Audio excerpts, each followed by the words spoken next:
Morning to all. आज हम देखेंगे ASP.NET यूनिट 4 का पार्ट 1। इसमें हम देखेंगे ADO.NET आर्किटेक्चर। तो सबसे पहले हम चर्चा करते हैं कि ADO.NET आर्किटेक्चर की ज़रूरत हमें कब पड़ती है। तो जब भी हम अपनी एप्लीकेशन को किसी डेटाबेस से कनेक्ट करना चाहते हैं तो उस समय हम ADO.NET आर्किटेक्चर द्वारा जो प्रोवाइड की गई क्लासेस हैं उनका यूज़ करते हैं।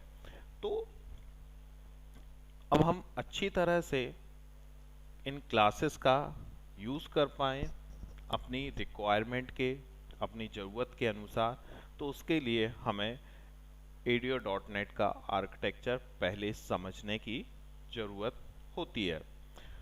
तो सिंपल है, हमें अपनी एप्लीकेशन को यदि डेटाबेस से कनेक्ट करना है तो उस कनेक्ट करने के लिए ADO.NET आर्किटेक्चर का यूज़ किया जाता है। अब ADO.NET आर्किटेक्चर हमारे सामने है। तो ADO.NET आर्किटेक्चर में डेटा प्रोवाइडर होता है। अब ये डेटा प्रोवाइडर क्या करता है? अब जैसे मान के चलो ये यहाँ पर डेटाबेस है। अब ये डेटाबेस अलग अलग टेक्नोलॉजी का यूज़ करके बना हो सकता है, जिसमें SQL सर्वर हो सकता है, कोई MS एक्सेस का यूज़ करके डेटाबेस बनाए, कोई ओरेकल का यूज़ करके डेटाबेस बनाए। अब एक किसी भी डेटाबेस को अलग अलग टेक्नोलॉजी का यूज़ करके डिज़ाइन किया जा सकता है। तो अब मान के चलो हमारी एप्लीकेशन है, उसका डेटाबेस बना हुआ है SQL सर्वर के द्वारा। तो अब हमें अपनी एप्लीकेशन को उसके डेटाबेस से कनेक्ट करना है, तो इसके लिए जो डेटा प्रोवाइडर होगा वो SQL डेटा प्रोवाइडर होगा। SQL डेटा प्रोवाइडर, तो SQL डेटा प्रोवाइडर क्या करेगा? ये सारी क्लासेस प्रोवाइड की करेगा। तो SQL सर्वर का पर यदि हमारा डेटाबेस बना है तो उस केस में SQL डेटा प्रोवाइडर हमें ADO.NET की सारी क्लासेस प्रोवाइड करेगा। मतलब ADO.NET की सारी क्लासेस मतलब कि जिन क्लासेस का यूज़ करके हम डेटाबेस से कनेक्ट कर पाते हैं उन क्लासेस को प्रोवाइड करेगा SQL डेटा प्रोवाइडर। उसी तरीके से यदि MS एक्सेस पर डेटाबेस बना हुआ है तो उस केस में OLDB डेटा प्रोवाइडर द्वारा ये सभी ADO.NET क्लासेस प्रोवाइड की जाएंगी। उसी तरीके से यदि हमारा डेटाबेस ओरेकल पे बना हुआ है तो ओरेकल डेटा प्रोवाइडर द्वारा ये क्लासेस प्रोवाइड की जाएंगी ताकि हम अपनी एप्लीकेशन को डेटाबेस से कनेक्ट कर पाएँ। तो डेटा प्रोवाइडर डिपेंड करता है कि किस टेक्नोलॉजी पे हमने डेटाबेस को बनाया है अपने। तो अब हम बात करेंगे फिर डेटाबेस, ये हो गया डेटा प्रोवाइडर। इसके बाद हम करेंगे इन ऑब्जेक्ट का, या फिर हमें इन क्लासेस भी बोल सकते हैं, इन क्लासेस का, जिसमें कनेक्शन क्लास है, कमांड क्लास है, डेटा रीडर है, डेटा अडॉप्टर है, डेटा सेट।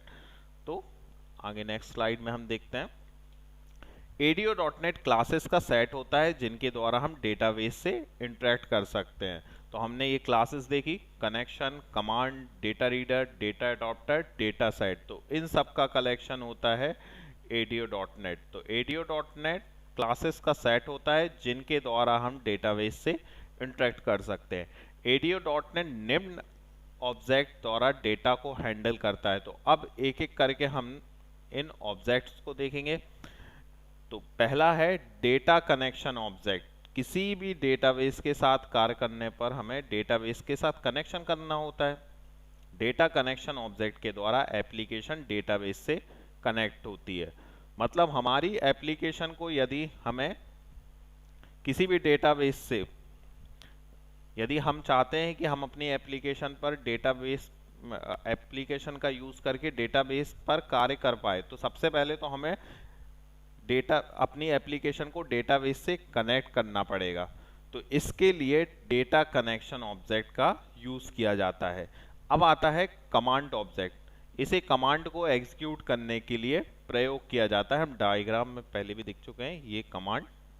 तो उन्हीं ऑब्जेक्ट की हम बात कर रहे हैं। तो कमांड ऑब्जेक्ट, तो अब जैसा कि हम अपने डेटा, मान के चलो हम डेटाबेस में से डेटा को डेटा को निकाल कर यूज़र के सामने डिस्प्ले कराना चाहते हैं तो उसके लिए एक अलग कमांड होता है। उसी तरीके से यदि हम डेटा को डेटाबेस में डेटा को इंसर्ट कराना चाहते हैं तो उसके लिए एक कमांड होता है, इंसर्ट कमांड। यदि हम डेटा को डिलीट करना चाहते हैं डेटाबेस में से तो उसके लिए डिलीट कमांड होता है। उसी तरीके से यदि हम डेटाबेस के डेटा को अपडेट करना चाहते हैं तो उसके लिए अपडेट कमांड होता है। तो ये अलग अलग कमांड को यदि हमको एग्जीक्यूट कराना है तो उसके लिए कमांड ऑब्जेक्ट का यूज करना पड़ता है। अब डेटा रीडर, इसका प्रयोग डेटाबेस से सीक्वेंशियली डेटा को रीड करने के लिए किया जाता है। अब सीक्वेंशियली डेटा को रीड करने के लिए डेटा रीडर का प्रयोग किया जाता है। और सीक्वेंशियली डेटा को रीड करना क्या कहलाता है कि मतलब पहला रिकॉर्ड को रीड कर लिया, उसके बाद सेकंड रिकॉर्ड को रीड कर लिया, थर्ड रिकॉर्ड को, मतलब सीक्वेंशियली एक क्रम में ये रिकॉर्ड को रीड। यदि हमें एक क्रम में रिकॉर्ड को रीड करना है तो उसके लिए डेटा रीडर का यूज ही किया जाता है। लेकिन इससे हम ऐसा नहीं कर सकते कि मान के चलो हमने पहला रिकॉर्ड रीड कर लिया, दूसरा कर लिया, अब दूसरा रीड करने के बाद हम पहले पे नहीं पहुंच सकते। तो सीक्वेंशियली डेटा रीडिंग का मतलब यही है कि हम आगे बढ़ते जा रहे हैं तो क्रम में आगे बढ़ते ही जाएंगे यदि हम डेटा रीडर का यूज कर रहे हैं। अब हम बात करते हैं डेटा एडॉप्टर। यह डेटा सोर्स और डेटा सेट के बीच ब्रिज का कार्य करता है। तो डेटा एडॉप्टर क्या करता है, यह डेटा सोर्स और डेटाबेस के बीच ब्रिज का कार्य करता है। मतलब ये हो गया हमारा डेटा एडॉप्टर, यह डेटा सेट और डेटा सोर्स, मतलब जहां से हमारे डेटा आ रहा है, मतलब वो हो गया डेटाबेस, उन दोनों के बीच में ब्रिज का कार्य करता है डेटा एडॉप्टर। तो data adapter basically data set और डेटा सोर्स, मतलब डेटाबेस, उनके बीच में ब्रिज का कार्य करता है, जोड़ता है उनको। अब बात करते हैं डेटा सेट। यह डिस्कनेक्टेड डेटा एक्सेस मॉडल पर कार्य करता है।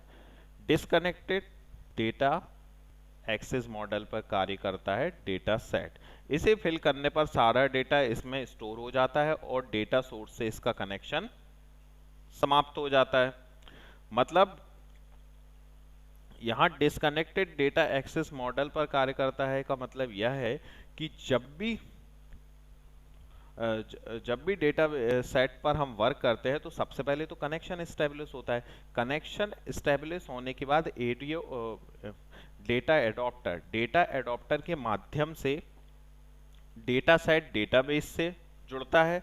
और जो डेटाबेस से जुड़ने के बाद जितना भी डेटा पे हमें कार्य करना, उस डेटा को हम क्या करते हैं, डेटा सेट में फिल करा लेते हैं। और जैसे ही डेटा सेट में डेटा फिल हो जाता है, डेटा सेट का कनेक्शन डेटाबेस से हट जाता है, मतलब डिस्कनेक्ट हो जाता है। यही कहलाता है डिस्कनेक्टेड डेटा एक्सेस मॉडल, कि एक बार डेटाबेस से डेटा सेट में आ गया, उसके बाद यह कनेक्शन को खत्म कर लेता है, मतलब डेटा सेट डिस्कनेक्टेड हो जाता है डेटाबेस से। इसलिए इसको बोलते हैं डिस्कनेक्टेड डेटा एक्सेस मॉडल। तो आज के लिए इतना ही। ये हमारा था ADO.NET का आर्किटेक्चर। आगे हम इनमें जो भी ऑब्जेक्ट यूज हुए हैं उनका उपयोग देखेंगे। तो थैंक यू।